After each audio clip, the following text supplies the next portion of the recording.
Hello and welcome back to the Game Pit. This is episode 111 and we've made it through the UK Games Expo, Ronan. It was a whirl, Sean, a whirl of cardboard, a little touch of alcohol here and there, and many friendly people and friendly faces. What an amazing weekend. Is this the right time to mention the trifle shots? Yeah. I don't know what was in the bottom of that glass, but near custard and cream it should not have been. Is this where we apologise to everyone we met on the Friday for the state we were in? Oh God, everyone we met, everyone that came up to us on the Dice Tower booth, we just apologise. We were not ourselves. What have you played, lads? I don't know. What have you done? Some very bad choices were made, Ronan. I stand by every single one of them, Sean. The weekend is there to be enjoyed. It was. I think we did take advantage of that. But we recovered, Ronan, and as you said, we met some wonderful people, we saw some wonderful games, and we had a really good weekend. Fantastic. I think much busier than we've been before at UKGE.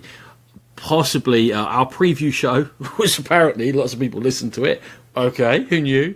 And also the fact that the show itself is becoming bigger. To me, it's feeling more professional. It's feeling more centred in the industry of today. And I'm really impressed. I know it's not perfect. People have got various issues with it. But I think it's made such strides, even from last year, that I'm really, really hopeful of the direction that UKGE is going in, Sean. 100%, Ronan. I think the biggest single element for me was the press event, whereas it used to be just on the morning of the Friday. It used to be like crammed into a tiny little space where there was no space really to talk to people, and now it's on the Thursday before the event actually opens in full. They've taken up a massive chunk of Hall 2 and loads of space, loads of very professional people there to talk to, and it really kind of gives you a feel for what's going to be on the show and where to go to for more information. I think, in fairness, next time we might have to split up for that press event because there was so much to see and so much to do. And this is definitely the first time I felt like that. I was at the Expo for 2 days. I never made it over to the Hilton once. I didn't get to see lots of the side things that were going on. I didn't get to play many games, to be honest with you. I mean, we pick them up here and there. What we're doing today, by the way, is we're going over 14 games from the Expo that most of them we've played. One or two are not from the Expo, but we played around that time. We thought they fit in with the general feel of these games. And also there's a game that Sean had a good old chat with a famous designer about. So we're going to cover 14 games, by the way. But although we did get some plays in, obviously, there was so much more to do. You always kind of felt like there was more and more and more. There was, Ronan, and as you said, I just didn't feel like I got around to everything. We did split up a little bit on the actual Saturday, and I think we kind of covered more ground on that Saturday than we had, possibly because of the trifle shots, on the Friday, for sure. It's true. It's just kind of easier sometimes. At any expo or show like Essen, I'll say to everyone, although Sean and I go together and we love doing it, we jump in games together and all the rest of it, sometimes you need to just be by yourself and get a few things done that you want to get done rather than trying to stick in your group of 3 or 4. It just takes so long to roll around because one person wants to look at that, one person wants to look at this, one person needs to go to the toilet, the next person needs a coffee, and you end up kind of rolling and not doing much. And every now and then, I'll say, for some of your time, just split up and go do what you need to do and meet up again. And you can get, like Sean said, you can get more done. And also, I got a feel for the family side of it on Sunday. Ronan had to shoot off on the Saturday evening, so I took my wife and my son James to the show on Sunday, and I think even the family side, Ronan, again, has increased and improved. There was much more availability for family games, family areas. Publishers were geared towards the families a little bit better than before, so we had a really good time on the Sunday as well. Very chilled out on the Sunday. The slant of the whole thing to me felt almost either family or miniatures. Yeah, those were sort of like the two main things going on. It was good. I like the fact the competitions were opened up to the hall with the rest of it, so you didn't feel like they were poked off on their own in an area and you never interacted with them. You could at least walk past and see them. There were loads of competitions going on, from the massive FFG Euros for X-Wing and stuff like that. So what else is getting played? Down to smaller ones. There was the Agricola UK Championship, which one of our friends, Dan Hope, actually won. Oh, who used to help run. Yeah, he used to help me run London and Board. We used to do it together. He's been representing the UK in Germany. Another London and Boarder, Charlotte, made the final. And just things like that. There's loads of stuff going on. It is what you want it to be, the Games Expo. Now, Sean, Before we get into the 14 games that we know quite a lot about, there was loads on show that we didn't get to play, but we did want to mention a few of them. So I'm going to throw some names at you, and you give me back what your impressions were.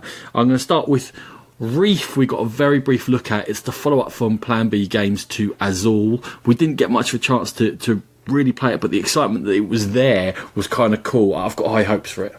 Yeah, I did think you were going to steal the box at one stage, Ronan. Yeah, I did make a try, and the guy from Asmodee, he knew us. He was laughing, and the other guy actually made a move towards me to be like, "Wait, wind it in." Yeah, very hard to tell exactly what it's about, but very interested in Ronan. It's the follow-up to Azul. High hopes, high hopes. You surely, Sean, I have to mention High Society for you.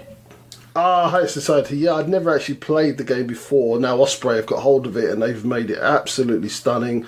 Looks great on the table. Saw a lot of people picking it up and walking around with it in their bags, Ronan. Yes, indeed. I think it was a big hit and very reasonably priced. Mr. Cabbagehead, we did have a quick look at it, and it's still a little bit scary, but I'm slightly leaning more towards charming for the artwork and everything. Well, as you know, Ronan, I backed it. I can't wait for it to arrive. It looks excellent. I love the artwork. So, yeah, really excited for Mr. Cabbagehead. One that I got a quick look at, but again, I just missed out playing, but Escape the Dark Castle. They've got a second Kickstarter coming up in which you can get the original game, also lots of expansions. As it's been described, it's got Marmite black and white artwork. It's kind of a choose-your-own-venture thing with a very dark theme to it. I really like the look of it. If I had been there on the Sunday, I would certainly have attempted to get a sit-down and a play. I've got my eye on that Kickstarter, Sean. I'm thinking about it. I know you didn't get much of a look at that one, but one you were excited about, we did have a good chat through, was Everrain. Yeah, we went to see the Grimlord boys, and they showed us around their previous project, which was Village Attacks, which looks lovely, but Everrain, I think it captured our imagination, Ronan, that you're on the seas and you're going doing adventures, but you can bring in your own crew and tailor your own boat, and I think that's what captured us, wasn't it? Yeah, the pirate theme. You can actually customise rooms on your ship, you can customise your crew, you can customise how your ship's fitted out, you can go into port and let people do different things. You need to keep the morale up, but if you let them too much off the leash, it might all go wrong and cause you issues. It looks wide open, and in the end, he didn't want to mention the C word, but there is a god of the sea rising, a malevolent one, which after the whole thing you're going to be looking to challenge. That's the big sort of ending, if you like, but the build up to there looked really exciting, Sean. I know you like the idea of managing your own pirate crew and taking it in your own direction. Yeah, absolutely. And those miniatures that they did have on display, that massive one off the big bad Ronan, how good was that? Yeah, the whole thing, the artwork just looked amazing. I know that they've been through a couple of Kickstarters already. Endure the Stars, which has come back for 1.5. They were telling us a lot of lessons learned from that. And I actually picked up Endure the Stars second hand, and I'm looking to get the 1.5 upgrade packs. I think there's a lot of promise in there. Village Attacks, I think, was another step forward. And to me, I think, given that they're going in the right direction, Grimlord, Everrain certainly got my eye on that, and not just for the theme and the production quality. Sean, shall we crack into these 14 games with a bit more play to them that we can discuss? Let's do that, Ronan. As always, we are very proud members of the Dice Tower Network. Go there and to the Dice Tower itself for the gaming goodness galore. If you wish to download our episodes, we're on Podbean, Stitcher and iTunes. And of course, we do have our pit stop video. Some of the games on which we're going to feature now, Ronan has already covered, so pop along there if you want to see a bit more.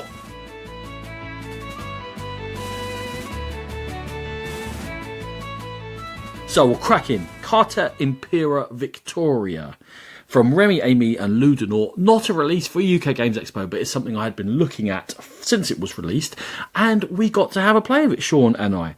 It is a card-playing civ building game. Now, the cards come in one deck and you can draw from them, and you can decide to put them down in one of the 6 areas of your tableau: military, religion, economics, science, culture, or utopia. You're going to play through 3 ages, and in order to win, you need to get a set amount of cards of one of the types, one of the 6 areas down onto the board, player count dependent, but these ages are kind of weighted, so all the religion cards are front-ended, whereas the utopia cards are all back-ended in the 3rd age, for example. When you collect these cards, when you get to certain numbers, you're going to activate 2 levels of a permanent power, but there's also always a discard power available to you. If you discard a card of a certain type, you can activate them.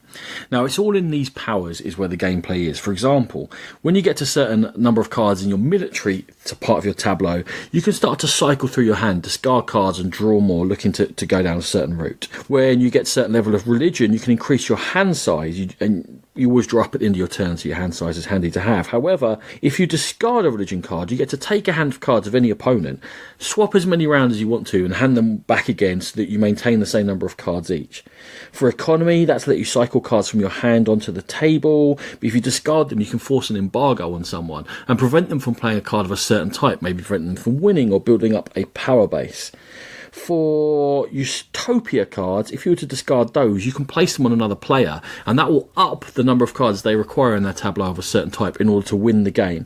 So you're constantly playing cards, throwing them away, cycling your hand, and looking to build up power in one area without the other players taking you apart. Now, Sean, we played this just the two of us, a two-player game, and I'll have to say I don't think it was at its best as a two-player game.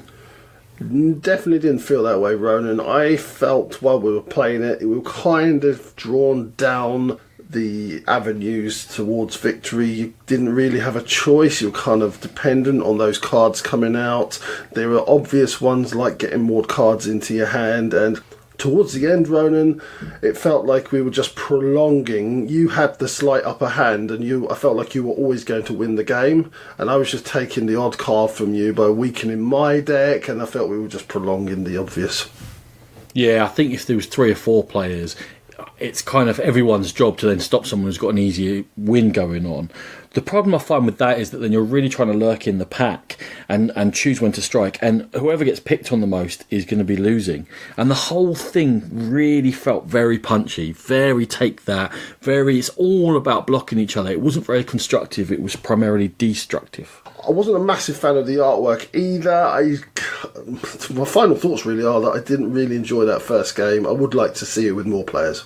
Yeah, I wasn't fussed at all, mate. It's a pass for me. It just didn't feel like I had enough agency and enough control over what was going on the table. So I had high hopes for cartoon Pyrrha Victoria, which is why I wanted to play it and why I included it, but it was a letdown on my front. Now, the next one, Sean, we previewed, and we also had high hopes for this one before we got this play. Yeah, absolutely, Ronan. It's Escape Tales, The Awakening, designed by Jakub Kuban, Matt Dembeck and Bartosz Idiskowski. And coming from Board and Dice, it is the story-driven escape room, effectively, where a father is trying to release his daughter from a coma, and he's been drawn into an alternate reality. We managed to play the intro scenario, Ronan. I thought it was all very, very well done from what I've seen so far. It all went together well. The puzzles that we had to attempt to do, even though we weren't at our best. Yeah, the puzzles for me, I'm really happy with something they've done. If a card, and the whole thing is quite macabre in the theme, you're trying to wake up your child and there's a bit of a cult going on and you're having to do a ritual from a book. But in terms of when you get into it, the puzzles themselves they have symbols that link together and they tell you this card is to do with that clue. And there's an app, and the app tells you need card 69, 112 and 264 to do this. And once you've got those 3 cards, you've got all the information you need, and then you need to work out that puzzle. That was such a good idea, because what it did is prevented stabbing in the dark for me, whereby you go, oh, well, this has got a symbol, this has got a symbol, we'll try them together, doesn't work. Try these together, doesn't work. Try these together, doesn't work. Even though they might thematically make sense, I found that in other escape room games. In this one, by telling you it's this card, and this card, rather than you swimming around and you're like, oh, I wonder if that goes with that, or should we do this? You go, right, we've got these 3. Now I'm focusing on the puzzle solving, which is what I want to do in an escape room game. So I think that was a really nice use of system. Yeah, and there was more avenues to get to the next stage than I expected. I expected maybe 1 or 2, but as it turned out, there were like 3 or 4 ways you could have gone to get to that next room or meet that next person. And that was interesting, and the interaction in the next room would have been slightly different depending on what path you chose. I like that, Ronan. The next room, indeed, itself might have been different as well, depending upon how you chose or discovered a way to progress from where you were to the next one along. And we talked about replayability before playing it. That branching way of not only you're not sure which order you're going to go through the rooms in, but how you get from room to room, and then what you do in each room being different. We're used to escape rooms being one and done. This is an escape room game with the story tied on, but there are 2, 3, 4 plays in each session of it, and they will be markedly different, and they also affect your gameplay, because you can basically every time you run out of action tokens in exploration, you get a negative effect happen to your event card. You can earn extra action tokens to delay the event cards happening. So you can go through and you can get through the story but not do that well, and you'll discover different ways through and different endings. Whereas if you do things the correct way, in quote marks, you'll have more actions, less negative things happen to you, and you'll get a different ending at the end. And I like that whole thing that they've taken the escape room idea and without messing with it too much have turned it into a bit more of a thicker game. Yeah, and just to talk about their plans for the future a little bit, Ronan. So they are definitely looking to add more in the Escape Tales line. So the Escape Tales is going to be the base system, and they're going to add stories, different stories completely, even like a kids version potentially. He was talking about maybe just bringing a really family-friendly version of it. So definitely got legs on this system, Ronan. Yeah, and for this one itself, Escape Tales The Awakening, now I've had a hint of the first couple of rooms, I want to see where that story goes. So I'm very much looking forward to more play when it's ready to go. I found it really atmospheric. I found the puzzles to be really clever, and I'm really have my appetite whetted for more of Escape Tales. Nice. Third game we're going to talk about. Sean didn't get a play of this, so I'm expecting to be bombarded with questions, but that's alright. I'll nimbly avoid them on my Jetpack Joyride. Designed by Mikhail Godobioski and from Lucky Duck Games. It's not out yet, but they're planning for it to be out later this year. It's 1 to 4 players, 20 minutes long. It's based on the crazily successful app Jetpack Joyride. Each player gets a set of 4 boards with a route on them, and you're going to look to move across these boards in real time by placing down plastic polyomino pieces, which will show which route you've taken through. And why do you need a route? Because on those boards, there are going to be coins you're going to be looking to go through in order to score points. There's going to be scientists you're going to look to avoid hitting. There are lasers you can't go through and missiles that will blow you up that you also have to avoid. When any player has laid down these polyominoes and reached the end of their 4th board, that particular round stops, and there's 3 rounds in the game. Each player is going to score 1 victory point per coin they've managed to go through, but also there are 3 goals for you to go after. And now there's different things, like you need to skim the ceiling, the top of your boards for a certain number of moves, or you've got to high five scientists, so you've got to buzz just above the scientists, or maybe you've got to get to the 4th area, so you've got everyone to try and play a bit quicker, or collect all 5 coins on an area, or skim each obstacle. There's different things, and those goals really mix it up.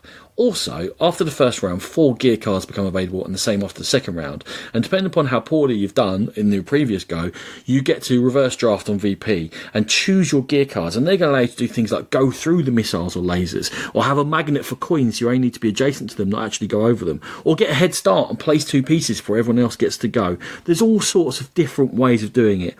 Your board changes from round to round. First 4 you flip them over, and then you pass those across to the player on your left, so you're playing a slightly different maze each time you go through this. It is a real-time game, Sean. It's about speed, but I found in my play of it that being the quickest was not always the best, which was a good sign for me. Sean, any thoughts on Jetpack Joyride?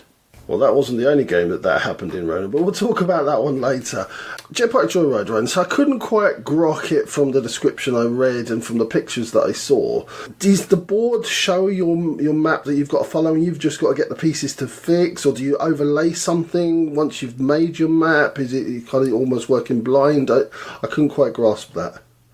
So you just have the 4 boards. Yeah. And it's much more, it's not a set maze that you're going through. Right. There are various routes, but you have to avoid the lasers, avoid the missiles, and hit the coins, basically. That's what you're trying to do. So you're using the polyominoes. And it's not always as obvious. They're only about 5 high, these boards, in terms of spaces. So it's not as obvious how you need to flip the polyominoes or spin them or move them around to move your way along. So it's as simple as that. You just need to have all your polyomino spaces covering clear spaces. So there's just like a pile of these polyominoes in the middle of the table. In the middle, you take one at a time, yeah. You put it on your board and you move on, trying to go as quick as you can, but with a mind on the goals as well.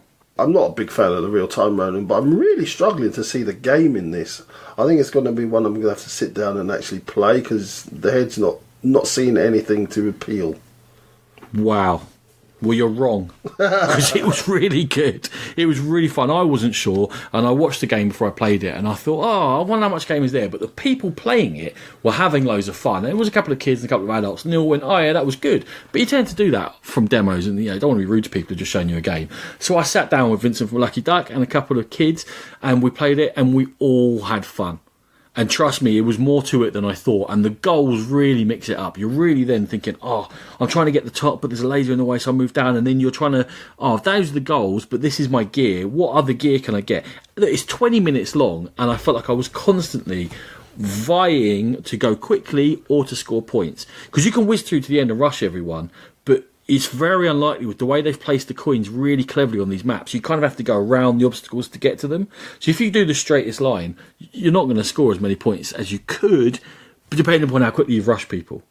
And it's 20 minutes, but for those 20 minutes, it's really good. And another good thing is that all the gear cards, they all felt overpowered, which meant it was brilliant. Because suddenly you're like, hold on, you could ignore lasers? No way. All right, mate, but you could have to go over the coins. You can be next to them. No way. And that was all good as well. It was all good fun.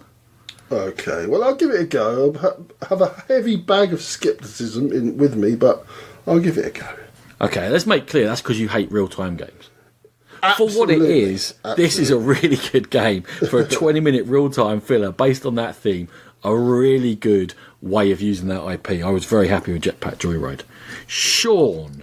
Well, Ronan, you made us go past the stand and made us play. Well, didn't make us play a game. You sat down to play a game and invited me over that I would never have played in a million years, and it's Dice Fishing Roll and Catch, designed by Satoru Nakamura. It was on the Taiwan board game design stand, but it's from March Hare Games, playing 2 to 5 players. Basically, you've got a deck of cards with fish showing a number and other requirements. So some of them say you must have a 5, some of them say that you have to have the same denomination. You have 5 D6s, you have 1 D10 and 1 D20, and you're going to choose what dice, it's almost like a bid, what you're going to roll to try and get that fish in the middle. The D10 and the D20 can be used for the number, or you can modify the numbers of the D6s, or you can re-roll the D6s. The person with the fewest dice in their hand is going to roll first, and if they achieve the requirements, they're going to get the card and the points on the card. If there are 2 or more rolling at the same time, the closest to that achievement number is going to get the card. Very simple game, Ronan, but I found it quite effective. It has no right to be as fun as it is. It really doesn't. Describing it there, when Smoogs described it to us, we were like, okay. And I kind of felt like we were both looking at each other going, that doesn't sound like much. And it happened that someone had just finished demoing it. And there's only one half of one table you could play it once. And I was like, let's just give it a go. Because I wasn't really getting, kind of like you said, the Jetpack Joyride, let's give it a go and find out. Because I was sceptical. And I bought it, you bought it, Natalie loved it, we told Pyrrha about it, he went and bought it. Every person we told, I think because we got quite enthusiastic about it, it is a perfect length for an expo, so it was kind of almost showing it off at its best. But every person we told about, with our enthusiasm or what came over, they were all like, oh, where is it? That does sound good. And it was good. It really was. It was almost that perfect game in a 15-minute to 20-minute time frame. Now, I did hear people talking about people mathing it up and games going for 40, 50 minutes. Who? What? Who? I talked to Anna Wassenberg from the Dice Tower Network, and she really likes it as well. She'd picked it up the same day we did, and she introduced it to some of the Dice Tower guys, and they really started mathing it up, and they didn't enjoy it at all, and they were complaining that it was too long for what it was, and I just looked at her in disbelief. I was like, did you slap them, surely? We're going to need the names of those people, aren't we? That's crazy. Yeah, it baffled me, but she was a big fan of it. She was well chuffed with it. So, and I think we are too, Ronan. 4 plays of it since the weekend. I've had O's and laughs and you jammy this and you lucky that. And it's just gone over so well. And because it is exactly the right length. I can imagine if you were playing it for 45 minutes, it would become boring. If people were thinking it too much and taking too long to bid. You know, if that was happening, Sean, I'd be like, here's the fish card. You got 10 seconds to do your bid. Otherwise, you're not in this round. Simple as that. Game fixed. Don't care. No mercy. Let's not ruin the game for everyone, shall we, by trying to win too much of this little filler. It has just a ticket of thought. There's risk taking. You're reading your other players. If you're slightly behind in those points and those hooks, do you start going, I could do it with 2 dice. How risky is that? So you get in first for your chance to do it. Or do you just sit back and go, no, these are a bunch of idiots. They're all going to bid too low. I'll just bid massively high, knowing that I'll get it when they all fail. And there's just enough of that sort of reading each other. So I'm very enthusiastic about it. Be aware, it is just a filler game. It's no more than that, but a very good one. Yeah, absolutely. I kind of like the art, very very beige. Normally I don't like that kind of thing. You like the art? Yeah, I kind of like just... For some reason, it just fit in nicely with the whole theming of it, the kind of fishing background, and even just looking up what each fish was, and the little expansion that came with it. Can you hear my head shaking? Everyone hears your head shaking, it's massive. but Ronan, it had a bear in the expansion, come on. It did have a bear, I was very happy with that. The bear's a bit mean though. In fairness, in the expansion a little bit, you get some extra cards in the box. You take fish away from other players. That I don't usually mind it in games, but in this one, it felt counterintuitive to the whole feeling of the game. The feeling of the game is you're risking, you hit or you miss, never mind, move on to the next one. When you can start picking on each other and taking cards off, it added a hint of meanness that I don't think this required. It was funny when it happened to you, though. Okay, I think we've summed it up. We really like dice fishing, roll and catch. Nice. Next one, Sean, is Mystic Scrolls, which actually was a release from last year, designed by Evangelos Voskoulos and Stellas Kurtis, and from Drawlab Entertainment. It's a 2 to 4 player, again 25-minute game, as tends to be at these expos. You get to cover the quicker games. Everyone is a wizard, and each of the different wizards specialise in a certain element, and you're all vying for control of powerful scrolls. One at a time, they get laid out on the table. We're going to play it around to see who can claim it. It is real-time dice rolling, another real-time game for Sean.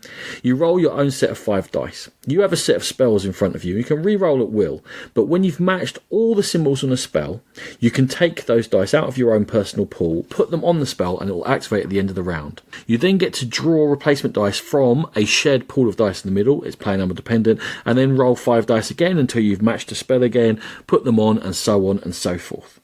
How's a round going to end? Either when that pool of dice runs out in the middle of the table, or, I did say there's one special powerful scroll available each round. If you can fill that up completely, and it usually requires 4 or 5 dice, you can claim it and you can shout stop before that pool runs out, and everyone stops. Then we're going to look and see which spells have been activated, and they're either going to heal yourself or your health, attack the player to your right, or some of them have got a dice roll which you have to do because they're slightly wilder, they're chaotic magic or what have you, and they've got various effects, but it'll all be attacking or healing. At the end of the day, it's going to be last wizard standing is going to be the winner of Mystic Scrolls and gets to claim all the scrolls and wanders off as an archmage. Sean, another real-time game. I realise I'm on shaky ground here. Why do you keep doing it? What do you want from me? What are you expecting? It's a real-time game that's a dice roller as well. So real-time dice rolling are the worst of the real-time games, in my opinion. I had no fun. I was sitting there with a board full of lightning symbols. Could I roll a lightning symbol? No, I couldn't. So 3 turns in a row, I did nothing. Because I couldn't roll a lightning symbol. Don't hate the game, hate the player. You are really, really bad at this game. Was I, or could I not roll a dice at the desired face? You literally were re-rolling for like 3 minutes, 5 dice. You never got one lightning in 6 rounds. Yeah, you have to get the exact thing before you can place your dice, right? Yeah, but you can bank them. Yeah, you can bank them. You choose how many to re-roll. Right, that lightning I'll leave there. Right, I've rolled another one, I'll leave that to one side.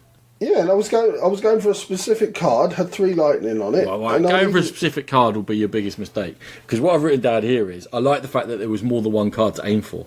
Because you've got your own spells in front of you, and they're slightly different. Yeah, alright, if you were the lightning mage, you needed some lightning. But then if you're not rolling that, you need to look to the one in the middle and be like, oh, right, I've got 2 water, that needs 2 water. I can start aiming that way as well. So I'll bank those 2 water, roll the other 3. Oh, I've rolled 2 lightning. Okay, I'll switch back to my own spell and re-roll these 2 water now. But you're not going to have time. If somebody else rolls it's really not that quickly. I know, but if somebody else really rolls well, very quickly, you're not going to have time to change your mind and go for something else because it'll be done. Especially the more the players in there, the more chances of that happening, the more chances of you just being left sitting doing nothing. If someone grabs the central scroll all the time, Yeah. Fair enough. But if they're just grabbing the central scroll all the time, they're not doing anything to the player on their right or to themselves. So you can just... The player on their left should be slowly nibbling at them, and then you realise, I can't grab these central... I need to activate some stuff here. I need to heal myself. I need to attack it. Because you're just grabbing it. So...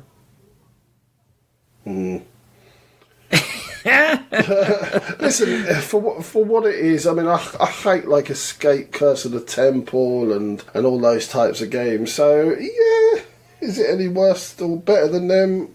Probably not. It's just not for me. Wow. I think there was a good luck and skill balance in here. It's only 25 minutes long. I didn't find it frustrating. I realise it's not for everyone. These are my games. We'll just use that phrase again. But it suited me well. I like the theming. I like the fact you were balancing what you were doing. I like the fact that if you were getting hit, you needed to start to activate your own healing powers. You couldn't just concentrate on hitting the person on your right in order to keep yourself in there.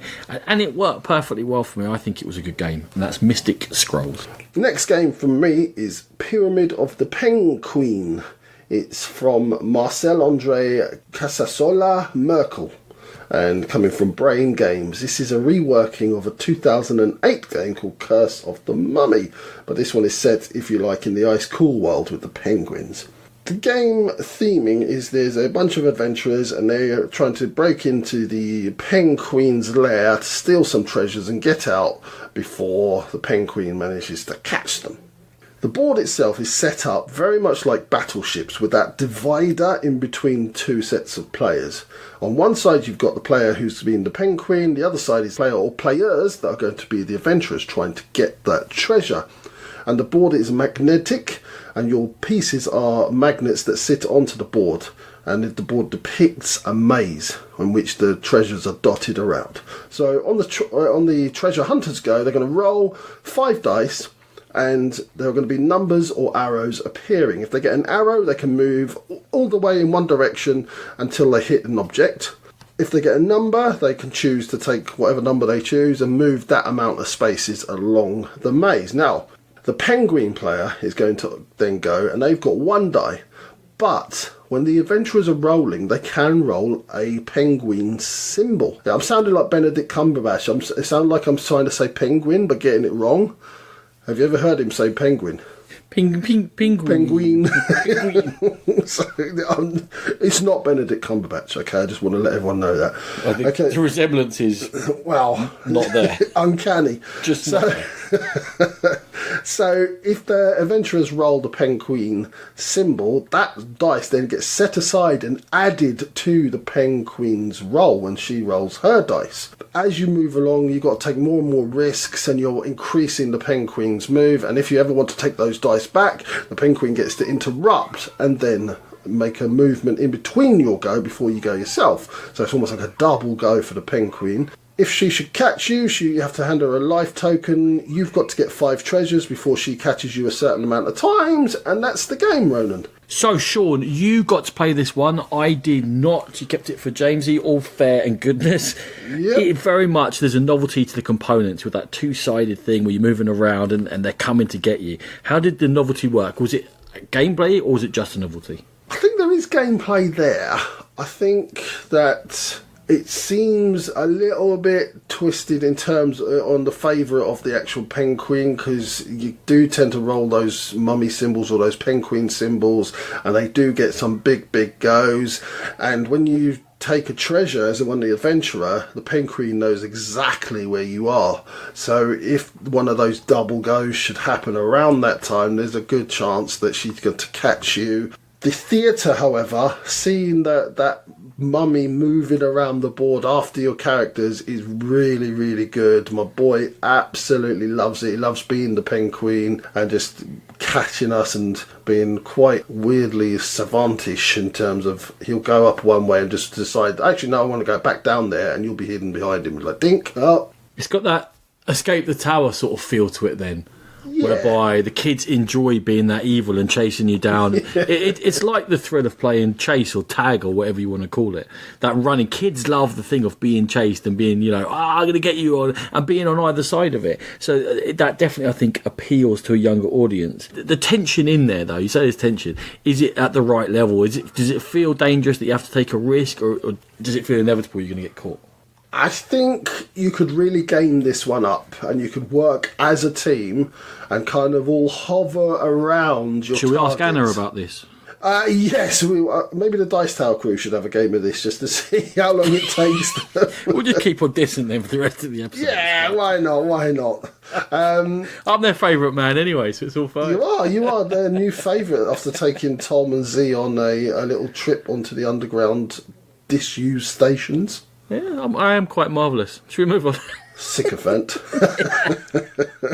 Yeah, so you could really game this one up and all hover around your targets and do lots of doubling back, which is absolutely legal. And I think, adults could get something out of this, but I think you hit the nail on the head there, Ronan, with that plain chase in the playground feel to it and getting and snagging your target, especially when it gives James a chance to snag mummy and daddy and to get one up on us. So, child approved. Child approved. That was Pyramid of the Penguin. Penguin. Penguin. Thanks, Sherlock. Okay, the last game for this half is Raids. We previewed this one. It's from Matthew Dunstan and Brett Gilbert and Yellow Publishers. It's a Viking-themed fixed route game in which the hindmost is going to go first. When the hindmost player takes their turn, if they're next to a tile, they take that turn and add it to their tableau. Then they clear all the tiles between them and the next player.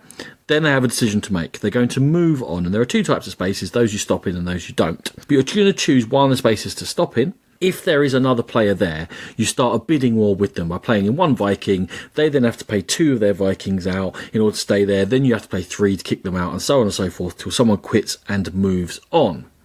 When you do start your turn next to a tile, however, the sort of things you're going to collect are ruins, which is a set collection scoring. You can collect goods, which go on your ship, which takes up the space for Vikings, but you can take those to a port for sell them, which is the only way you're going to be able to cash them in for points for the end of the game. There are sales you can collect, which will give you a Viking income each round, which also you can collect Mjolnir symbols, and they multiply against the number of Vikings you have at the end of the game to score you points. You can collect weapons to put on your ship, and they'll help you to attack monsters. Now, I said there are places you stop and the places you go past. The monsters you go past. If you don't fight them, you must sacrifice 1 Viking. If you do want to fight them, you have to fight them according to the monster's strength, and they get stronger over the course of the 4 seasons of the game, but their strength is reduced by the number of weapons you have. Other places you go past, the places you visit where you can take Vikings. There are villages where everyone gets a Viking, and there are pillaging areas where the first person past there is going to score 3 points and the second's going to score 1. Of the 4 seasons, there's always scoring at the end. The first season is always a race. First back is going to score 6 points, then 3, then 1. Over the next seasons, next 3, there's going to be a varied bonus from tiles from the stack, and they're going to give you victory points, glory points they're called, for having most sales, most Vikings, most Mjolnirs, most monsters defeated, and there's various other ones. Sean, Raids, we previewed it. I've done a video of it, and you haven't got to play it, so have you got any questions?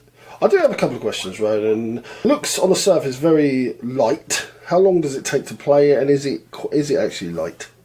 It is under an hour to play, all 4 seasons, so it's 10 to 15 minutes just to do a route round. Now, it is light, medium, but it definitely contains some choices. It definitely contains various routes to victory. And you do, because turns are quick, and what every other player does affects what is available for you to do, you always feel like you're involved in the game. The other one, I had slight concerns that it might be a little bit mean, a bit nasty, with people with loads of warriors on their boats just bowling around and sort of pushing people around a little bit. Does that work out, or do the monsters thin them out, and does it all kind of come back in the end?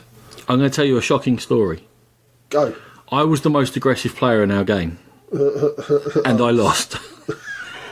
There is definitely a cost to doing that. It definitely wears you down. You'll worry about going past the monsters. Again, you can't claim the monster points. Also, there's quite a good thing on the movement. There are those spaces that you skip past, and the first person past them will hoover up stuff. And there's a nice balance there whether to go or not. So quite often you're incentivized to just leave people alone and whisk around and be the first past the village to get 2 villagers, and then be the first one past the pillaging place to get the 3 points, and seeing where you stop further on. And sometimes even it's worth whizzing right the way around the board and avoiding goes, because you're getting specifically what you want. Good goes are better than many goes.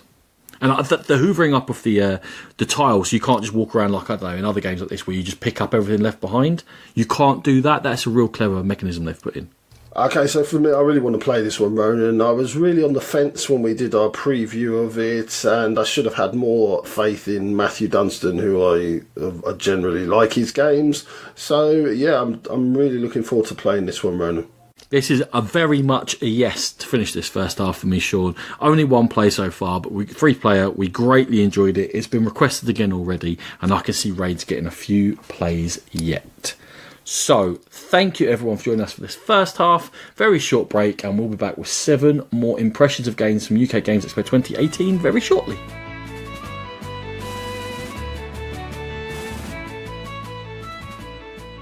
Okay, we're going to start this part of the show with the latest Habba game that they were pimping out at the show. It's Castle Climbing Frog from Gunter Bars and Marcus Nikisch. And as I said, from Habba, playing 2 to 4 players. It is a game in which you are trying to guess where certain characters are on a 3D board that represents a castle, the side of a castle, and the characters are all in the windows turned face in, so it looks like the shutters are closed. And you've got a bunch of cards that match them. You turn over a card and you find a character, and then you try to find that character. And you basically, process of elimination, you're eventually going to find that character. And then you've got a little pulley system which is the frog. And you balance a marble on top of the frog, and you use the pulley system to bring that marble up to that window. And below that window is a little hole in the side of the castle, and you're going to pop it in there, and that's where you score your points. And there's little bonus tiles that you can take out when you score those points as well. That's the game, Ronan. Well, I haven't played it, Sean, and I was waiting for your description to come up with some insightful, searing questions on the state of modern gaming. I will say this. Insert question here, by the way. Habba are starting, for me, to lose their lustre. They're not as innovative as they once were. I think other companies are starting to move into their area and make a better fist of games. You're in a bad mood today. You know what? It's something that's been lingering for a while. The last few Habba games that I've got have not hit those highs. Let me put this to you. All right, here we go. Habba have always been a company that make some really good games and a lot of okay games. What happened was, when they were harder to get in the UK, you'd only really hear about the really good ones, and then you'd go out of your way to get them, and you'd be like, oh my god, all Habba games are amazing. They've never been amazing. Whenever I went to Essen when the kids were younger and I went through them, I went through 80% dross to find ones that I thought were good. And some of them were good and some of them weren't. That's just the way it is. They just produce a lot of games. They're a big company in Germany. Every German kid almost plays Habba games. And same as over here with any mass market company, a lot of the stuff is not wildly innovative and for gamers kids, and some of it is great. And I think it's just becoming more obvious because we can get hold of more of the games. Yeah, I think they're going down a path where they're adding that sort of table presence to their games. They're building these big structures that you have to almost build the board up, and on the table it looks amazing with things like Drakenturm, where the dragons pulling the building down and things like that, but not necessarily the gameplay itself isn't always there. So I think you're right. For every Rhino hero, or Super Rhino, as Ronan still won't admit to, it's the proper else. name. Super Rhino's the right Super Rhino. For every one of those, there's maybe 15 or 20 castle climbing frogs. Even my son, who's normally the one I say, you know what, he's still enjoying it. Even he was sort of looking around him, saying, "Can we play something else, Daddy?" What is the age range on it though? What's the starting age? The starting age is 5 because of the pulley system. Yeah. So it should have been in his sort of wheelhouse. The pulley system was a bit fiddly, didn't work, kept getting stuck. But I'll say that as a gamer's kid, and having played games with him, he's beyond the standard Habba aging. And their age things are actually I find them quite age sensitive. If it says 4+, that will work with 4 and 5 year olds. 6 and 7 year olds will be bored by it. And it's a very the one company that I really pay attention to their aging system. And with James, because he's nearly 6, he's good at games. You know, I'd definitely be looking for 7+, 8+ for Habba games for him. Yeah, and I also, another thing I just noticed about Habba, there's a little bit of a gap. I think once you get to sort of 7 and 8, they've got the sort of the adult games, the Karubas, the Quazus, the Medurases, but there's nothing in between. I think there's a little bit of a gap there if you want to continue playing Habba games. I think you're going to struggle from that sort of 7 to 8 range up to sort of, I don't know, 11 to 12. There's nothing really in between. Not a massive range, but... This is a real hatchet job shot. Really? Okay. What did Habba do? I think Habba are brilliant for younger kids. And when you've got like the 3-year-old, 4-year-old, young 5-year-old getting into games, absolutely, I would go to them. I'll still bring my second son through that Habba range because there are some absolutely wonderful products there. I think, as you said, quite rightly said, James is now a gamer's child. He likes games and he's just kind of outgrown the Habba games that are available to him, I think. I feel like I need to go find some Habba representatives and hug them after that. It wasn't that bad. This was a bad game. This was a shocker. But there is good Habba games out there. Angry man. It's okay. It's all right. Okay, I'm gonna move on to another angry man. This game is Solomon Kane, designed by Jake Thornton and coming from Mythic Games. So you know it's going to go on Kickstarter, and you know it's going to be a big Kickstarter. This is a 1 to 4 player cooperative game taking around 90 minutes per scenario. Now, I did say it was cooperative. No matter how many players you've got, you're going to be playing as the 4 virtues: courage, prudence, temperance, and justice. And Solomon Kane is a witch hunter. The stories were written by Robert E. Howard, who wrote the Conan stories, and many others, of course. And between you, as these virtues, are going to be guiding Solomon Kane through a mystery, through an adventure, discovering what the disturbance is that he has been disturbed by, and attempting to resolve it in some fashion. Mechanically, what that means is each player gets 3 dice, and they roll those dice, and there's a slight bit of mitigation, and then they're going to assign them to either basic actions for their virtue, or to one of 2 or more cards they're going to have selected from a deck in order to activate them. When a card gets activated, it gets thrown away, and you draw another one. You get to look through your deck and choose which one you want. Or they can put themselves as an active presence on the board, or move themselves around in order to block spirits that are coming after Solomon Kane. And if the spirits ever get to Solomon, then they cause bad events to happen, to make everything harder for you. The sort of things you can do with your actions are to move Solomon, to investigate areas on the board where you know there's some sort of disturbance, to talk to spirits or things in the game, or to fight them. And generally you're trying to get through, uncover whatever is at the centre of the disturbance, and then either talk to it or fight it to work out what's going on. Now, I'm a little bit vague on there because I've only had the one run through of a scenario, and the guy was lovely, but I didn't get much of an overview of what was going on with the whole situation. It was much more about the individual mechanisms of how the game works, which is great. In terms of bigger picture than that, I can't really give it to you at this stage. Now, Sean, it's all about Solomon Kane. Whether he lives or dies is how successful you are in the game. You know it's going to have amazing minis. You know it's going to have amazing components when it comes to Kickstarter. This game is very, very co-op. It is all discussion. It is, in effect, one shared turn between the 4 players, even to the point where you choose turn order each time. And when you roll dice, if you can't use any of your dice, you can choose to hand them over to someone later on in turn to help to boost up their actions. And it is all about each player playing their role, being a cog within the larger mechanism. That is quite a stretch for Mythic Games, I will say, given that obviously Mythic Battles, we know it's Monolith now, but they were part of that. Not the game people will be expecting, I think. No, it took me quite a while to just get my head around the concept, even, Ronan.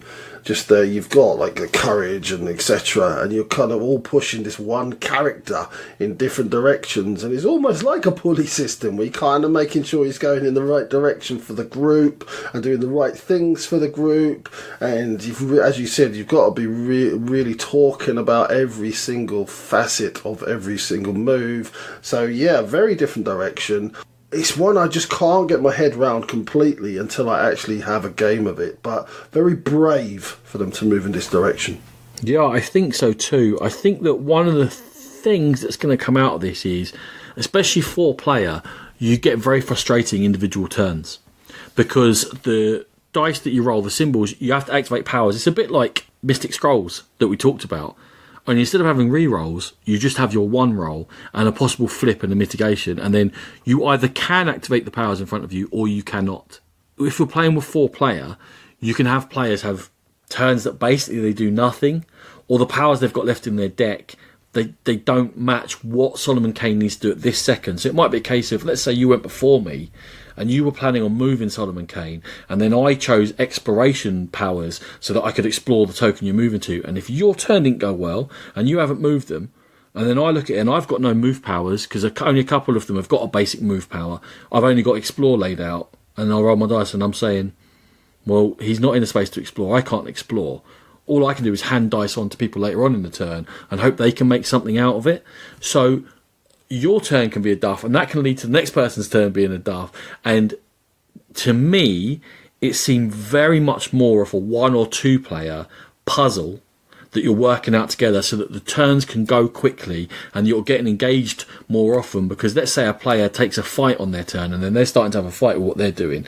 They have got a lot more to do than maybe I have, or I go, okay, I can move this dude too, or I can't move him too, next player. It's a curious system. I found it very interesting. I like the puzzle of it. The theming was very creepy. A bit odd, though, in terms of the fact that you're one of these virtues. And I do think that a lot of people are going to struggle to get their head around this without getting to play. Again, I would say brave with the theming. I think they've got big plans for that theme. They talked about not just sticking to the actual written down books of the Solomon Kane adventures. They're talking about maybe taking him to America for maybe the Salem witch trials, and so lots of interesting decisions there that they might be going in. I think they've got a little bit of work maybe just to fine tune some of those mechanisms, as you said, try and make sure that the whole group is involved to the same level and one's not left out or feeling frustrated. I think at the moment you're absolutely right, it feels like a 2-player game, but hopefully if we don't get them ourselves, we'll be part of someone who does get one of the kits that they are sending out for people to play test and get the word out. So hopefully we'll be playing a bit of Solomon Kane in the near future, Ronan. Yeah, I'd be looking forward to it to a 1 or 2 player co-op with someone who's really invested in that co-op thing. It's a sort of puzzle that I like to solve. So I'm looking forward very much to exploring the system or seeing what's in there, because I only played a very basic scenario. I think it's only right to give people a heads up, though, if you are interested in it. Have a look at the gameplay. And I think it's very much going to be in some people's wheelhouses.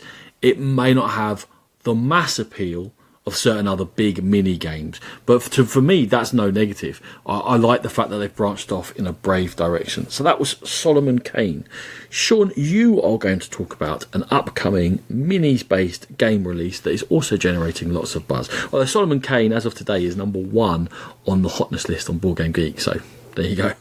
I think the subject matter for Solomon Kane is great, but yes, I'll be talking about Wildlands.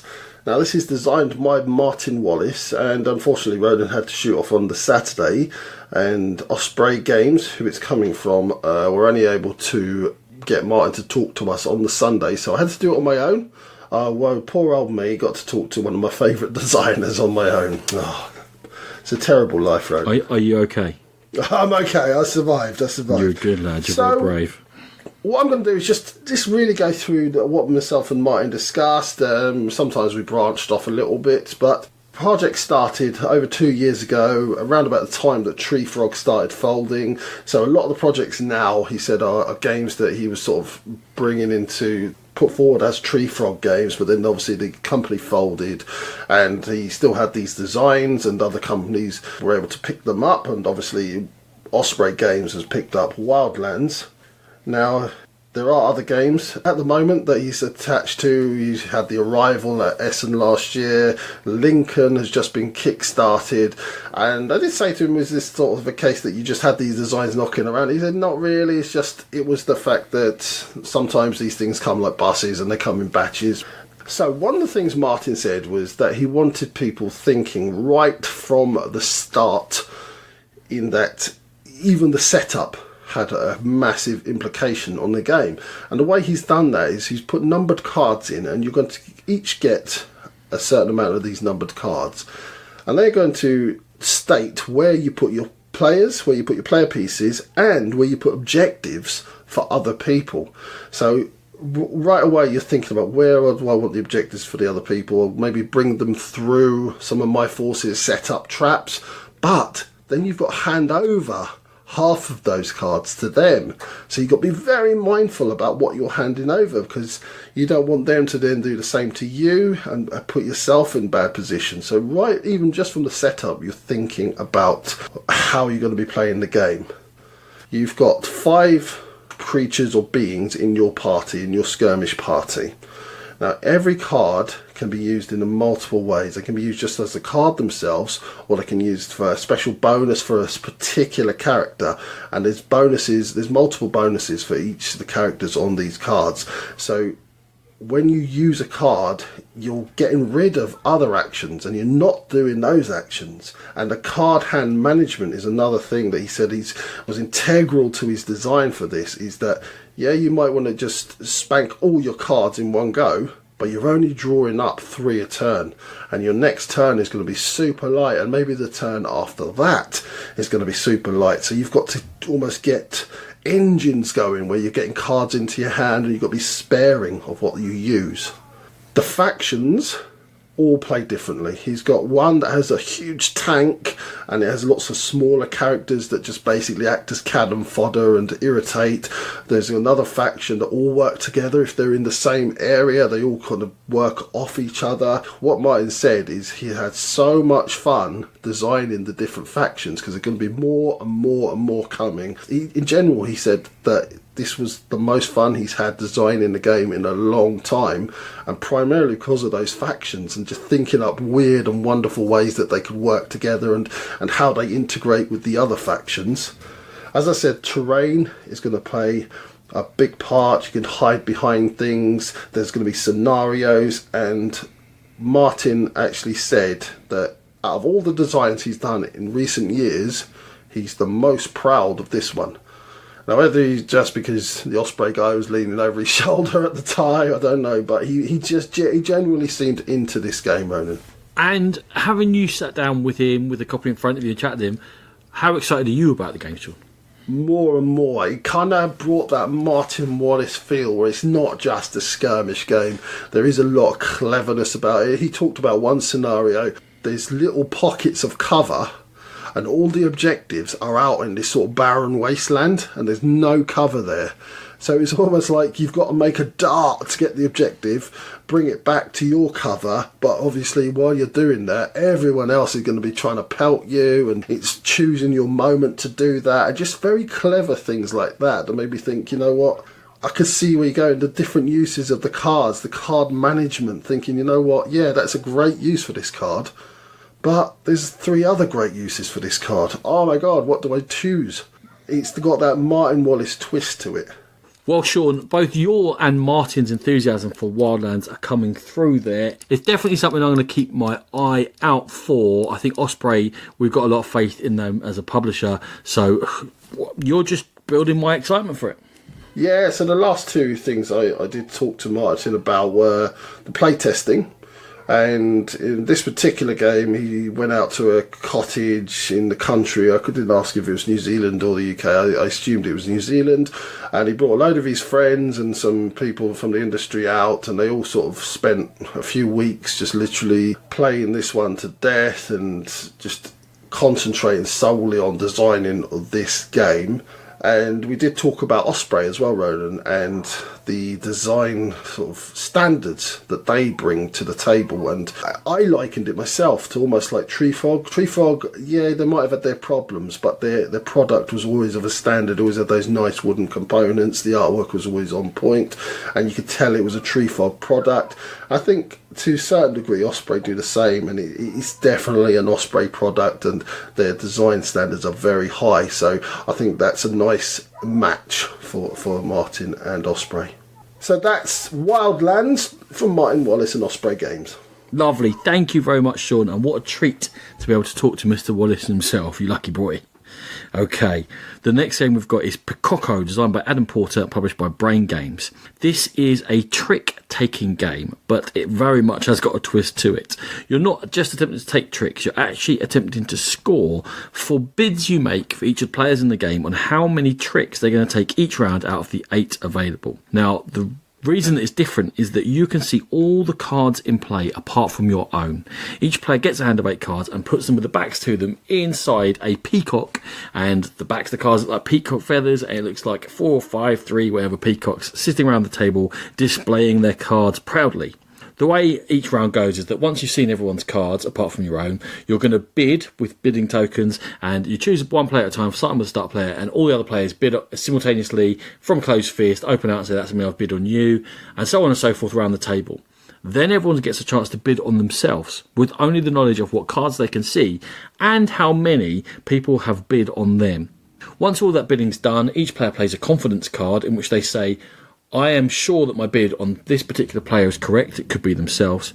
And if that is going to score them 3 points if they're correct, but lose them a point if they're incorrect, or you can play safe and just play sort of a default confidence card, which is 1 point no matter what. The playing of the cards is a very standard trick taker. Only you play the cards from the player on your left, not your own ones. There's a trump out of the 5 colours for each round. There is a lead card, so the first card that gets played is lead. You must follow if you can, and that colour will only get trumped by trump, naturally. And a few of the cards come in multicolour in that they've got 3 colours on them. So there's no individual 7 white, for example. There's a red, white, yellow 7 that's shared across. And while that card could be a trump, you can be forced to play it as a different colour, which adds a little bit of thinking to it. At the end of each of the 3 rounds, for all the bids that you've got exactly correct from the other players and yourself, you score 2 points. If you're just within 1 with your bid, you score 1 point, and you score those points for your confidence cards, be it +3, +1, or -1. After 3 rounds, you're going to add up the points and see who has scored the most points in Picocco. So, this one looks absolutely amazing on the table. Crazy good, Sean. Crazy good. The fact that it's got the peacocks, they're these plastic sturdy pieces, that the cards look lovely, especially from behind. You're looking at yourself at your peacock. It's almost a shame to pluck them out feather by feather. I will say one thing though. That peacock holder itself is fantastic. It's very functional, holds everything perfectly, not falling down or anything. But it is made out of hard plastic. And after just a couple of plays, I think I need to sleeve the cards. And it's no fault of the cards, but the fact is you're putting them in and out of this hard plastic all the time. They are slightly going at the bottom already. I didn't play this one, Ronan. You took this one off on your merry way when you went back to London. And I was looking at the interaction between yourself and the designer across Twitter. And the designer was saying that he was very proud that although the actions are very simple, they're slightly off kilter and they kind of just throw you off. Did you get that feel? I felt that there's a lot more strategy in there than usual trick-taking games, because you've got so much more information than you usually have that you can very much guide how things go.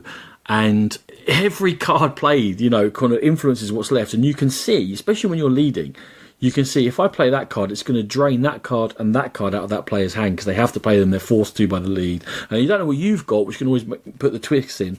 But it felt, and now I'm not very good at trick takers, so they don't feel that strategic to me. I can only follow the basics. It felt more strategic in that, or tactical, whatever you want to call it, in that I could kind of manage the cards around the table slightly better. So that was going to be my next point to you, Ronan. We've never been one for actually understanding trick takers, but in the trick taker family, does this one stand out as being a little bit more obvious to you? Oh man, I'm well unqualified for that question. I don't know enough about trick taking. I never find them that interesting, to be honest with you. You know, but here's what I will tell you. In order to teach the kids this game, they were really unfamiliar with trick takers. So I kind of did it down a 3-step process whereby we just used the cards to play a standard trick taker to start with. Then we played a trick taker with bidding, where you were bidding on how many you thought you were going to win just yourself, to introduce that concept. And then I moved up for the third process to actually playing the game itself and then bidding on each other and working it out from there. And at every step, it was opening up their minds to be like, oh, I understand that. Oh, I understand this. Oh, I see that. How that's relevant to the entire overall scene of Picocco to me is that if you're a trick taker player and you've played a lot of them, and you're used to the real difficult ones with lots of things that come in and special powers, and this too changes that to a this and that suit and all the rest of it. Seeing all those cards, will this make this a little bit scripted for you, would be my question. And you're probably, I'm just guessing, not that interested in the physical appeal. Going back to people, kids and that, with the physical appeals going to really appeal to them, it's going to be hard to teach them the strategic bit, the bidding, the playing each other's. So it's not going to work for young kids. So this does feel like, Sean, to me, a trick taker for people like you and me that don't play a lot of trick takers but know how to play them, and therefore will get how to play it with the bidding and what have you, and how to play cards to manipulate what's around the table and try and get the players to hit the bids that you've made. Okay, well, you've sold me, Ronan. Well, that was a good job done, wasn't it? Nice, yeah. Looking forward to giving it a go. Yeah, I liked it a lot. The fact that it looked so good was good for me. Eleanor, who I don't think has ever played a trick taker in her life, really enjoyed it, really got into it and won. Caitlin, again, not so much of a gamer. She knew fully what was going on, but probably didn't have as much control in terms of, I know to play that too, to rinse out those reds, so that next time round this person will win a trick. So she maybe wasn't quite catching up with it. So it definitely sits in a niche, not too much of a trick taker, not too young, but I think definitely Pococo is worth a go. It was a very enjoyable game, and again, another one that's been asked for again. Okay, so my penultimate game of the episode is another real-time game, Ronan. Dun, dun, dun. It was a bit of a theme of this weekend that we played a lot of real-time games. It was. Okay, this is Nimble from Peter Jorgensen and Pegasus Spiel, playing 2 to 4 players. Quite simply, you have cards that have a background frame of a certain colour. The frame is surrounding a circle of a different colour. Now, you are either going to play your cards to a discard pile, or you're going to play your card where the frame colour matches one of the circles on the 3 card piles on the table. You're going to keep doing this as quickly as you can until everyone has placed their cards or can't place anymore, and then you're going to check for errors. The quickest with no errors wins the game. So it is a real-time Ronin. I will say straight from the off, I did not enjoy my first game of this. But it grew on you. It absolutely grew on me. Absolutely, yes. Go on, go into that, Sean. Tell me the journey of Sean through Nimble. The journey of Sean. So I don't like these quick, sort of frantic, pressured, real-time games. And as I said, I really hated it in the first go, because you go into it and you're just like, what the hell's going on? Very hard, as we found, to go very quickly and match a frame to a circle. It keeps diverting back, so you're matching frame to frame or circle to circle, and your head wants to match those 2 colours in where they're situated on the cards. So you have to kind of almost every now and again just stop and go, right, okay. And you are thinking, and it isn't a case of the person who just flies their cards down, as we found, is going to win every time. It's almost like the tortoise and the hare sometimes in this game.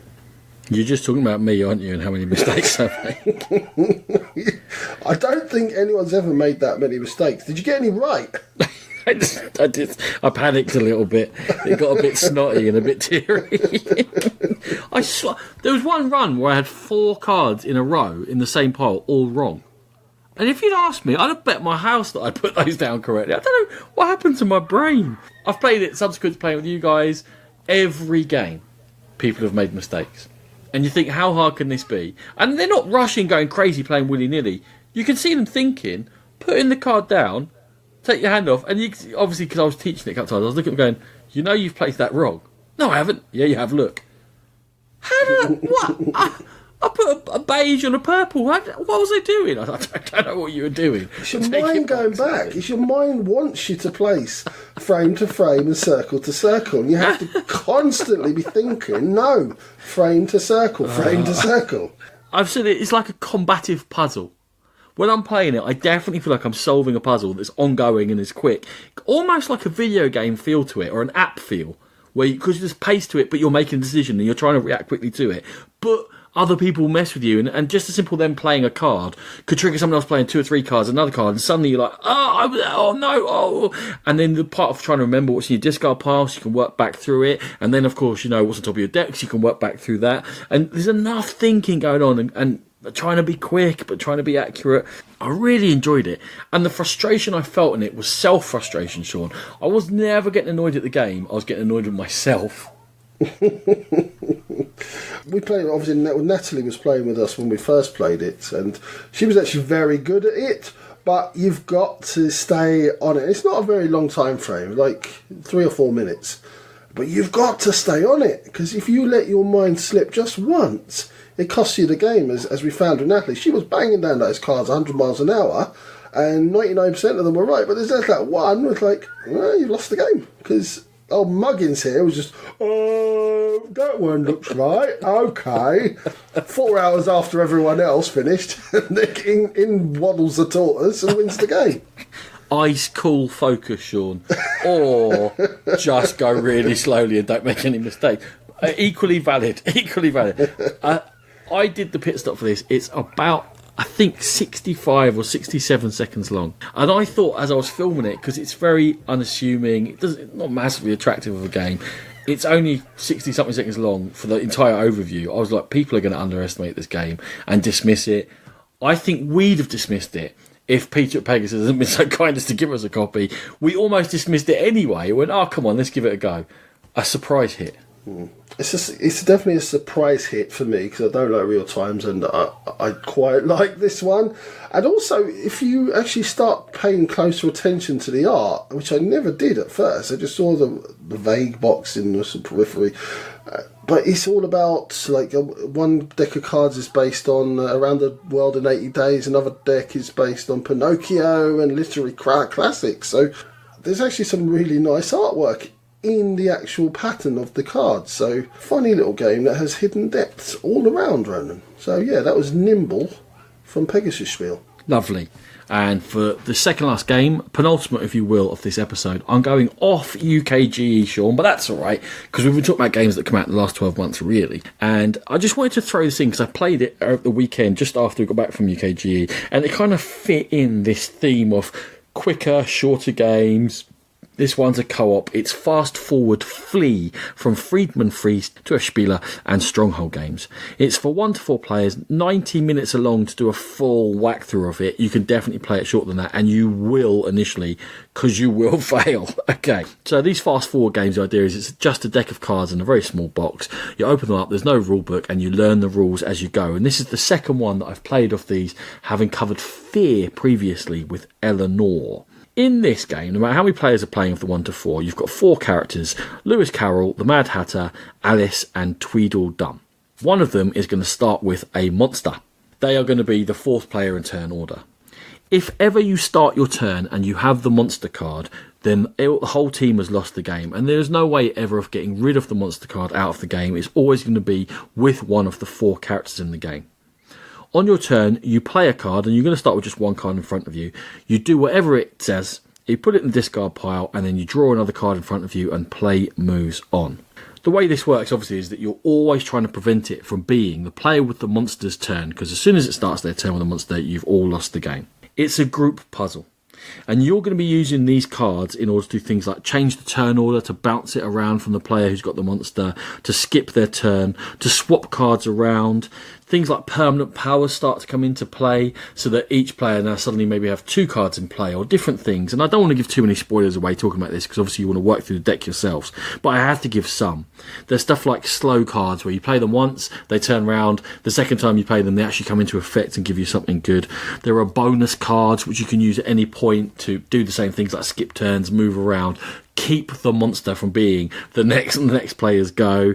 You can purchase cards with gold that you can build up, and all the way through, as a group, you are managing your discard pile, the deck of cards, and the player cards that are out in order to avoid this monster. Now, there are 3 chapters in the game as you work through, and they kind of escalate. The first one is kind of a tutorial, there's lots of basic cards in there. When you get to the second chapter, things become a bit wilder, more different power cards come in, and the monster certainly starts to get a lot harder to manage. And then in the third chapter, you then really are looking to deal with the monster itself and get to a resolution of the game, but it does get very very tough. Once you've gone through once, you don't reset because the cards come in a set stack. What you do is permanent cards stay in play, and the monster obviously always stays in play, but you put all the cards that are in play back on top of the deck, then you shuffle the whole discard pile and put it back on top of the deck. So it's going to be a slightly different puzzle because the cards are coming out in different orders the next time you play through, and I can't imagine anyone has ever completed this in the first playthrough because it is challenging. Sean, fast, forward, flee. Well, Ronan, you kind of threw this one from left field at me, but it's Freedom Free. Some patchy relationship with Freedom Free's games. Sometimes loved them. He's no Habber though. You're not going to have a go at him. He's no Habber. No, sometimes loved them, sometimes not so much so. But the buzz of this one is certainly one of his better recent games, and I do like the way you described it, where you're all kind of working together, and there seems to be a lot in that deck of cards, Ronan. There are lots of different effects. It's amazing that you'd think, well, how much can we do here? Surely there's just swap a card, skip turn, move around. Every single card, almost, that comes out is different and works in different ways. And very slight, subtle tweaks of the powers totally affects the table state. And it's a bit Solomon Kane-ish. It's all about the table state, not necessarily what you're doing individually on your turn. And always having to set up a player on every cycle round that does something to prevent that monster coming up. And it not necessarily has to be you, but you have to be doing some way to help that out, or to set something up later on, or to keep going. And you're constantly trying to dive through this deck of cards. It's much less confusing to me than Fear. When we started playing Fear, we literally had no idea what we were doing. We didn't know what the end game was. Some of the rules were a bit ambiguous, so we were kind of left a bit, I'm a bit puzzled here. I am puzzled by Flee, but I'm only puzzled in how we're ever going to win it, because the rules are quite clear, the cards are quite clear, every card makes sense, and again, it's much more about how you are talking to each other and what you're doing than struggling with the rules, which I think is what Fast Forward's all about. It's really hit the essence of what I hoped for in this series of games. Cool. So would you say you're a Fast Forward Flee fearsome fan? I would not go that far. I would say that I've played it 3 times. We haven't got through Chapter 2 yet. Very interesting, very different, and I think those words come up in Friedman Fries's recent designs, that he's going for interesting stuff and different stuff and exploring game spaces. In this one, it also happens to have fun in there, another F that sometimes is missing from his designs. So it is a recommendation from me, as long as you want to get to grips with a very difficult puzzle in which you're just part of a larger mechanism. So there you go, Fast Forward Flee. Fabulous. Right, the last game from our UKGE shenanigans is Witless Wizards from Chris Marling and Draw Lab, playing 2 to 4 players. We managed to get together with the guys from Draw Lab and play a quick game of this behind their banner up against the wall. So we talked about Witless Wizards in the previous episode, and very quickly you're a bunch of wizards and you're all competing to be the best wizard. You're going to select a card and decide whether to keep it and put it onto your tableau, whether it be in your attack or your defense or your special powers, or give it to your opponent.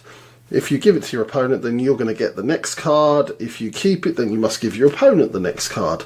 So there's a little bit of take that going on. The next thing you do is you're going to attack somebody to your left or your right, and then rinse and repeat for everybody else. Very quick and light game, Ronan. It was. Now, we're going into it, we said that I played a prototype copy of it, so we wanted to see. So what do we want to see from a development for prototype? Components, graphical design. Is it all work? Given that you need to know which other's powers do all the time, it has to be absolutely clear, and because it's such a quick game, every time you read a card you have to know exactly what it does. Sean, it did those things for me. Oh, absolutely. We flew through that game, and I think we were having fun while we were flying through it, Ronan. There's nothing massively taxing. A little bit of take there, a little bit of comedy. The cards are all designed in a very comedic way. I think there's various plays on wizards' names, like Merlin was Merlin, I was Greendalf or something like that. But it worked on the level it's supposed to, I think. It had the right balance between attack and defence. You don't want the defence powers to be too powerful, because then you're sitting around doing nothing and the game could stodge up. very much attack was on top. Every time people were getting hit, and it was fast paced, and you had to concentrate on different people at different times. And also, certain cards negated certain other cards, so you felt like there was always a counter to something that was going on. For example, Evangelist had a real good defence, which meant there was no point you attacking him, so you had to attack me. So I needed to do something about that. So, okay, I didn't draw an armour, so I couldn't get rid of his armour, but I drew an attack card that reduced his defence to a maximum of 4, whatever it was, rather than 7 it was. So allow me to attack him, to again make him a viable target and make sure that he wasn't getting too far ahead of me. And all the cards seemed to work off each other, and you never felt like, oh, that's an amazing combo we could do nothing about.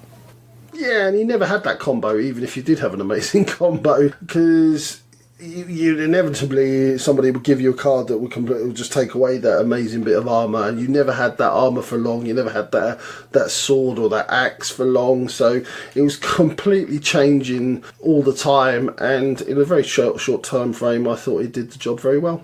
Yeah, and the other thing is, statistically, if your card was worse, you'd get more concentration cubes for having it. And by having concentration cubes, you were able to draw 2 cards and choose from one as your second draw. So if you were slightly weaker, you'd have that more of a choice of cards, which is a nice way of balancing it up. It all felt balanced, it all felt fun, it all moved along. All the components were lovely. Another good, shorter game, Witless Wizards. But Sean, the best story about Chris Marlin this weekend was not to do with this game. Go on, Ronan, enlighten us. Nothing related to UKGE. We just like taking the mick out of Chris. You know, the Dice Tower do their best of the month video, and Z presents it, and they did one for May. I don't know if you've seen it or not. I haven't, no. So Z Garcia, my new best friend, he chose Pioneer Days as his favourite game of May, which is another game designed by Chris and Matthew, and we've played it, and it is really good fun in fairness. A dice roll, a Western themed one. But he holds it up, and he's clearly got the box there, both their names on there, and he said, I like it, and I like this and like that. And Matthew Dunstan, I really like his designs, and moved on. I had to replay it. I had a little chuckle and a cry to myself. He obviously knew who the power behind the design of that was. Marlin, though. Yeah, let's not talk about him. Anyway, Witless Wizards was a lot of fun to play, Sean. Very good. Okay, so we will see you out in the outro, and I think we're going to have a little top 3 from all the games we've discussed, Ronan. We certainly are, to give you some idea of what you might want to look for from UKGE this year.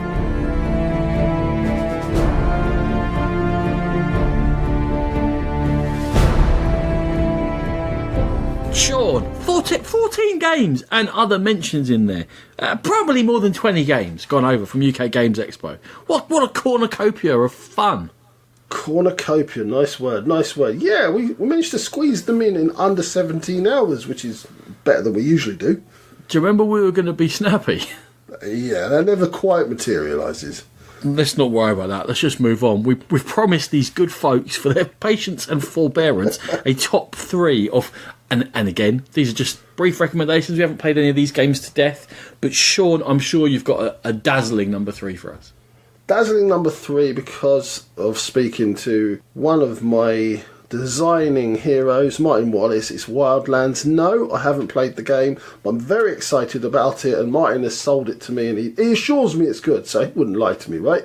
What benefit has he got from telling you it's a good game? Impartial. Completely neutral, of course. Wow, that excited. I can feel the fanboy sweating from here. Did you touch him? No, it was over quite a long table. I think they'd put that table in specially for me. They saw how long my arms were. A barrier. My number 3, despite your naysaying, I had a lot of fun playing Jetpack Joyride. I think they've done a fantastic job with the IP. I think they've captured the flavour of the app.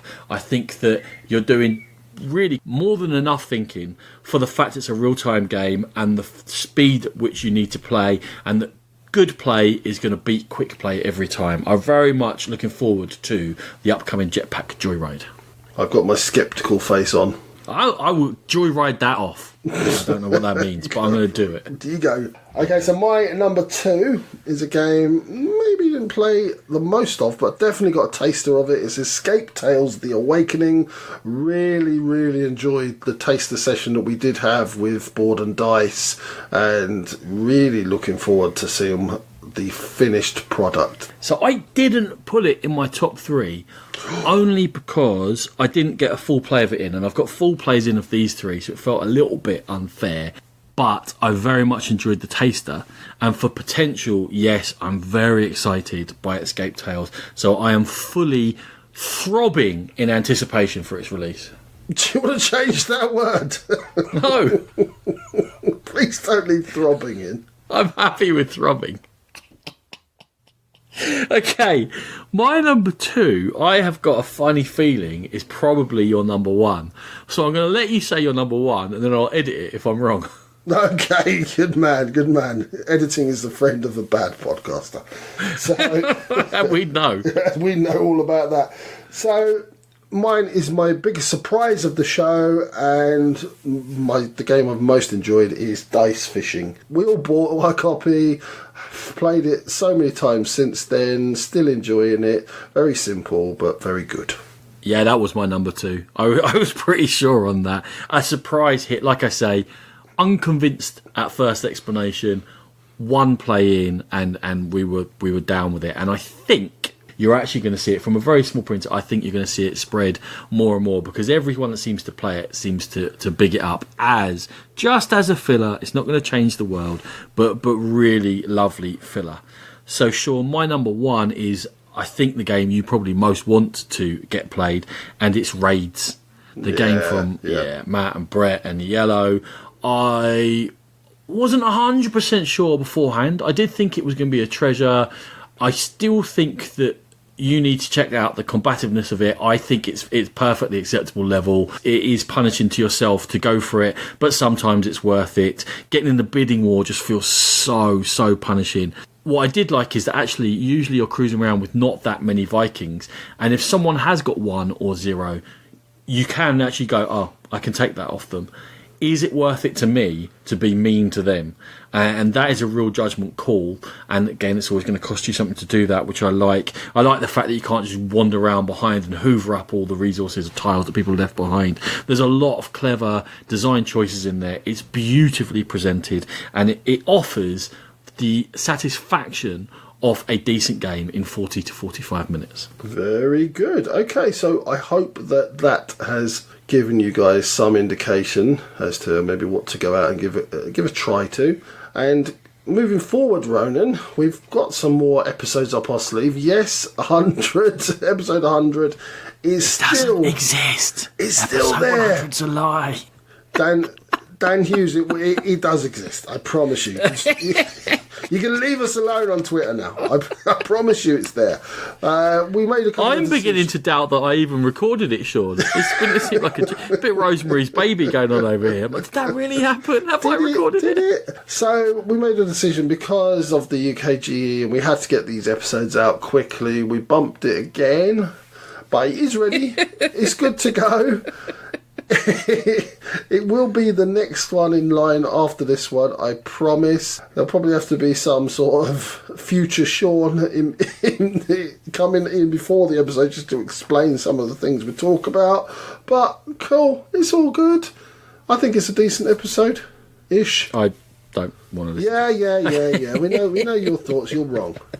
Okay, and talking about being behind the times, hot on the heels of that, although actually I quite like the time frame we've left, we're going to do our review of 2017 now that we've managed to play most of the... Of course, no one's played them all, crazy to try, but most of the releases that we want to play, we're going to be giving you our best of the year, our best new to us, our best expansion, all the categories we usually do, we're going to do in a summary episode. That should be coming as episode 112. Who knows? It may not.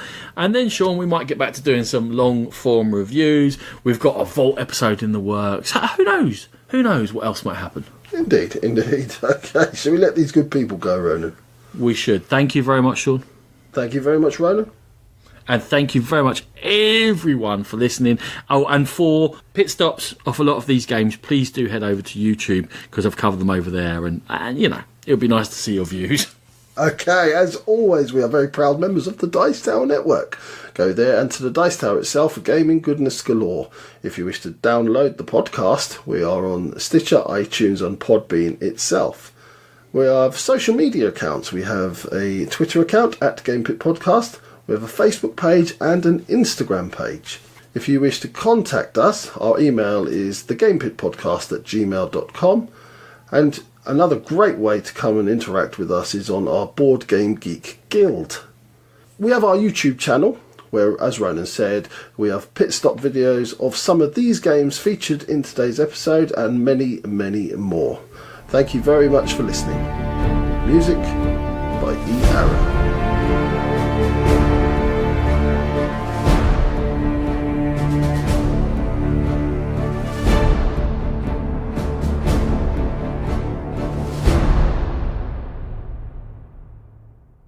Boy, boy.